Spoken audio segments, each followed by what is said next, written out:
Hello, my conscious co-creators. It's Danae, and for those of you who don't know me, I am a self-care and spiritual coach who teaches you how to live your most conscious lifestyle through a variety of options that I offer, from biofeedback to yoga and meditation, nutrition, energy alignment, and tapping into your spiritual connection in a deeper way.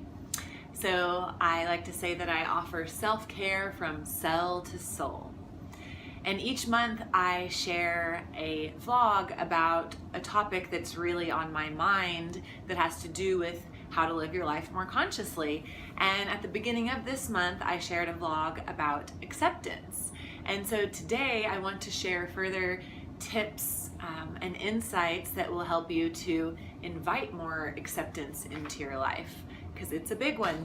So acceptance, the definition of acceptance is consent to receive. So really it's all about receptivity and knowing when to allow. If we are in a place of resistance or not being conscious, we're continuing to butt up against something that really is wanting to shift. And that's what acceptance can bring us. So we'll jump right into some of my favorite tips and insights that I have on acceptance. This is a theme that's been running through my life a lot this summer, and I'll say that acceptance is not always easy. It is very rewarding though, and if you're on a spiritual journey of your own, I don't want to say that it's completely hard, because it's very rewarding as well, but it requires dedication and commitment from you. And it also requires an understanding that nothing really is constant in our life. Everything is moving and transforming and is always in motion.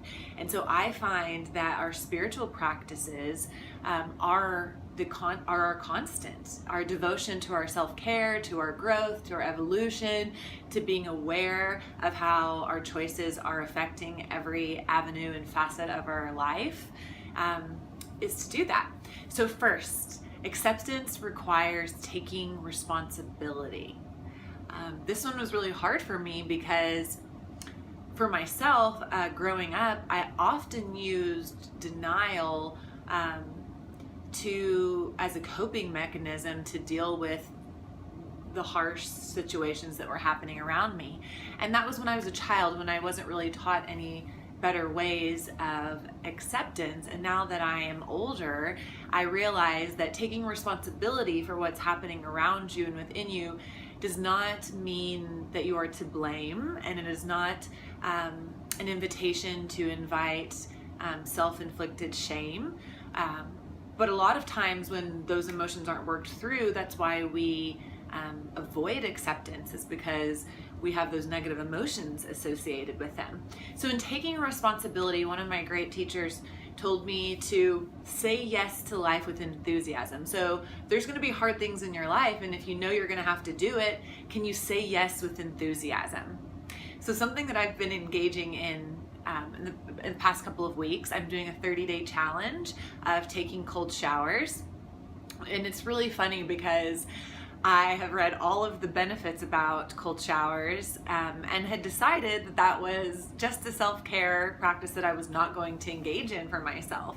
Because those of you who know me know that I hate being cold, and I actually tend towards being cold more than being warm, and often have sweaters with me when it's July out if the air conditioner is on a lot. So when my teacher asked me to participate in this, it was a huge opening of acceptance, and I didn't realize how much this practice was going to help me accept other things that were going on around me as well, because I hate being cold, and every day of this 30 days I am choosing to step into something that feels uncomfortable. And so I've gotten to a place of being able to meet it with enthusiasm.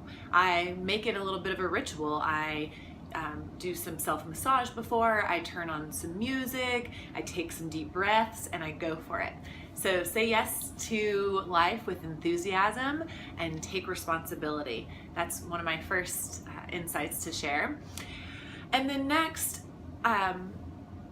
And maybe even preceding that, or these don't necessarily have to have an order, is letting go of expectations. When we have expectations, what we're doing, well, first let me say, we live in a world with infinite possibilities. And so when we have expectations, what we're doing is we are siphoning off the way that the universe can bring this thing to us that we think we need or that we truly desire.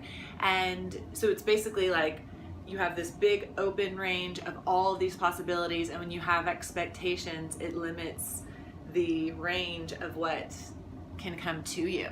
And it can feel really bad when you have ideas of how something should be and then it turns out completely different. But if we can let go of expectations, we don't have to go into that place of denial of like, what are you talking about? This is totally not how I had it in my mind. And again, this is something that I have done a lot of work around, because I tend to have all kinds of vivid and beautiful pictures in my mind of how things should be. And so letting go of expectations, again, allows you to invite in infinite possibilities.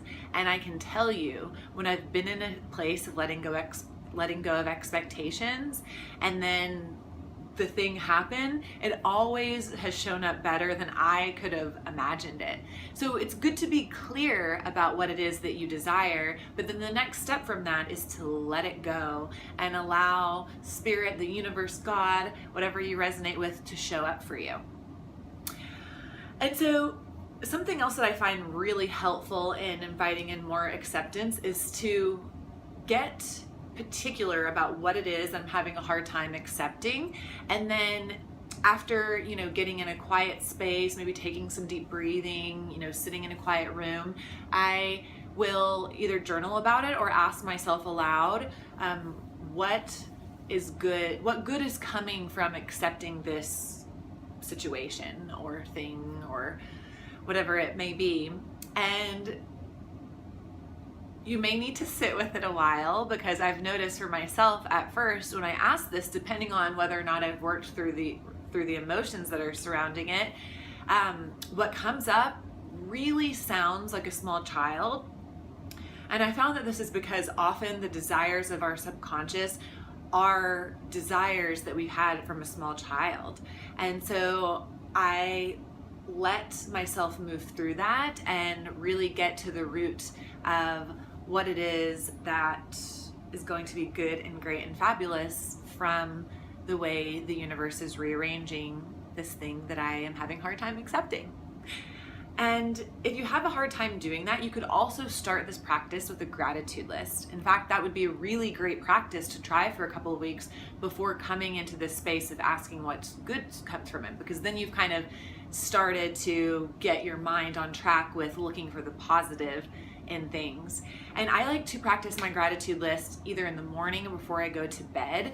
When I do so in the morning, it sets the tone for my day, and often I have way more things to be grateful for throughout my day.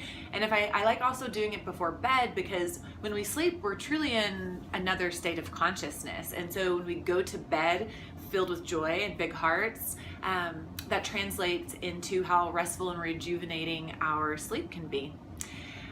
So gratitude lists, they're fantastic. They invite more and more abundance and understanding into your life.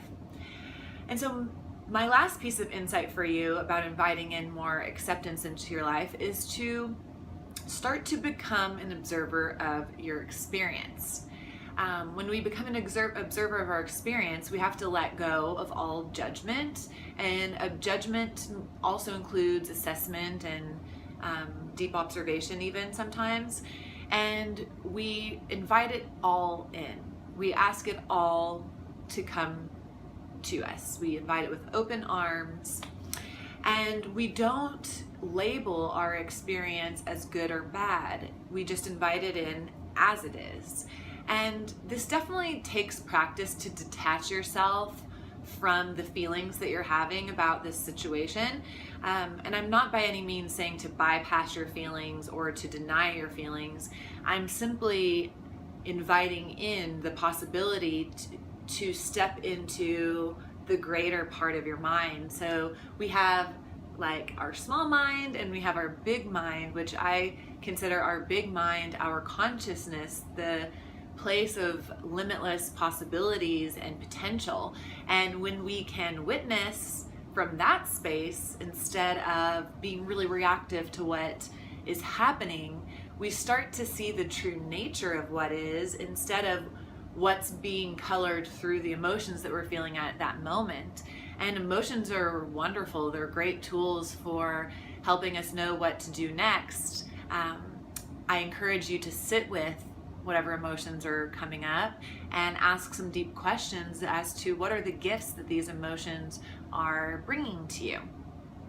And when we can do these things for us, when we can take responsibility and say yes to life with enthusiasm, when we can let go of expectations, when we can ask what good is coming from what is being rearranged for us, and when we can become an observer of our experience, we invite in a deeper sense of awareness, and we step into a greater state of consciousness for ourselves, which ultimately means we have more integration in all areas of our well-being because of the awareness that we've cultivated. So thank you guys for listening. I hope you found these tips and insight helpful. If you want, you can email me at info@danaefenty.com to let me know which tips resonated most with you, or you can comment on this video below and let me know too. And if you would like to know more about conscious living, you can visit my website at danaefenty.com. I look forward to connecting with you guys next week when I share my August theme. Have a wonderful rest of your day and stay present and conscious. It will always serve you well. Bye.